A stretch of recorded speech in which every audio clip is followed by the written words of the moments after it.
السلام علیکم ورحمۃ اللہ وبرکاتہ۔ وعلیکم السلام ورحمۃ اللہ وبرکاتہ۔ فرض کیا لے ٹھیک ہے، خیریت سے ہے سب؟ آج تو ہم بس دن گزر گیا۔ آج ہم نے ماموں سے ایک دعا یا حدیث یاد کی ہے، چلو ہم اس سناتے ہیں آپ کو، وہ بھی آپ یاد کر، وہ اتنا اچھا حدیث ہے۔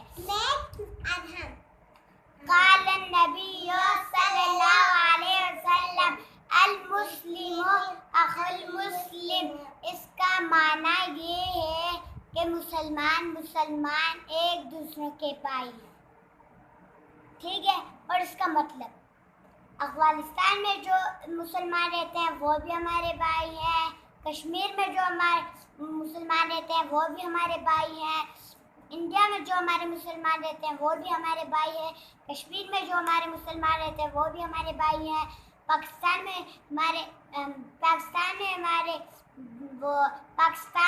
مسلمان ہیں وہ بھی ہمارے بھائی ہیں، ترکی میں ہمارے بھائی ہیں وہ بھی ہمارے بھائی ہیں، اور کون سی جگہ تھی،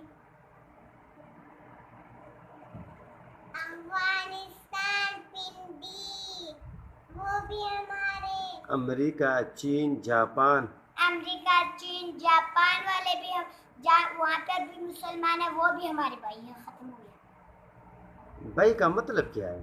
مطلب یہ ہے دو بھائی جو ہوتے ہیں گھروں میں، میں بھائی اور یہ بھائی، ہم نے ایک دوسروں سے لڑائی کی، ایک ادھر چلا گیا ناراض ہو کے، تو اس کا مطلب یہ ہے ایک دوسروں کو مارنا نہیں چاہیے، ایک دوسروں سے لڑنا نہیں چاہیے، پتھر نہیں مارنا چاہیے، دھکا نہیں دینا چاہیے، ایک دوسروں کو گالی نہیں دینی چاہیے، ایک دوسروں کو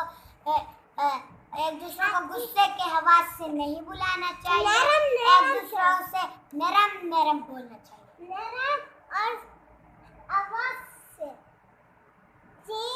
زور سے نہیں، جو اچھی آواز سے بولتے ہیں، میٹھی آواز، میٹھی، نرم اور اللہ ہے وہ سب کو دیکھتا ہے۔ بالکل رحمان بہت اچھی بات۔ لڑائی جب کیا اللہ آگ میں پھینکیں گے، آگ میں نہیں، آگ میں نہیں جنا، اس کو نا جہنم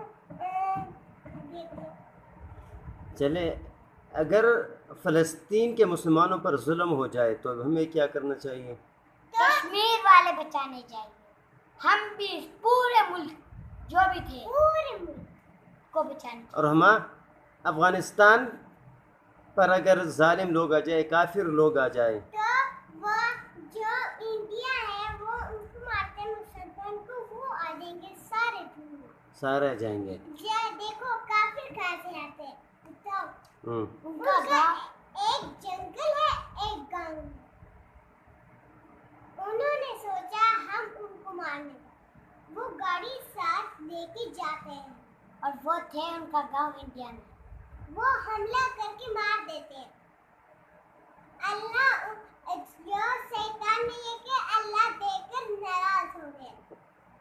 ہم نے ساری بات سنی ہے اپنی لیپ ٹاپ میں، کمپیوٹر میں، اور اللہ تو ہمیں اگر ہم بند کمرے میں ہو یا ہر جگہ پر بھی ہو، اللہ ہمیں دیکھ لے گا، اللہ ہمیں دیکھ سکتا ہے، لیکن اس کے بدلے ہم بند کمرے میں ہو اور کوئی نہیں دیکھ سکتا، بس وہ ایک دیکھ سکتا ہے، وہ اللہ سبحانہ۔ دیکھو نا، اس نے کہا یہ اپنی گاڑی، ہاں اس نے کہا آپا ادھر صبر رہو، اس نے چاول لیا، اس نے کہا امی دیکھ لے گی، تو پھر امی تو پھر وعلیکم السلام، جزاک اللہ۔ تو پھر نا ہم نے نا ماما کا، اس نے کہا نا ماما ہم نے بلو کا، اس کی بہن نے کہا نا یہ نا عبدالباری نے پوٹی چاول لائی ہے، تو پھر اللہ اس سے خوش ہوتے ہیں، اور ایک ثواب کے ساتھ گناہ کا بھی کام کیا، امی سے چپ کر لایا، اور ثواب کے کام ملتا ہے، اور نا خوبصورت کا بھی کام۔ چلے ٹھیک ہے، یہ تو پورا بتا دیا، اور کیا بتاؤں؟ بس حدیث ہماری ویڈیو کو لائک کریں اور سبسکرائب کریں اور گھنٹی بھی بجائیں، بن پن پن پن پن پی۔ اللہ حافظ۔ اللہ حافظ۔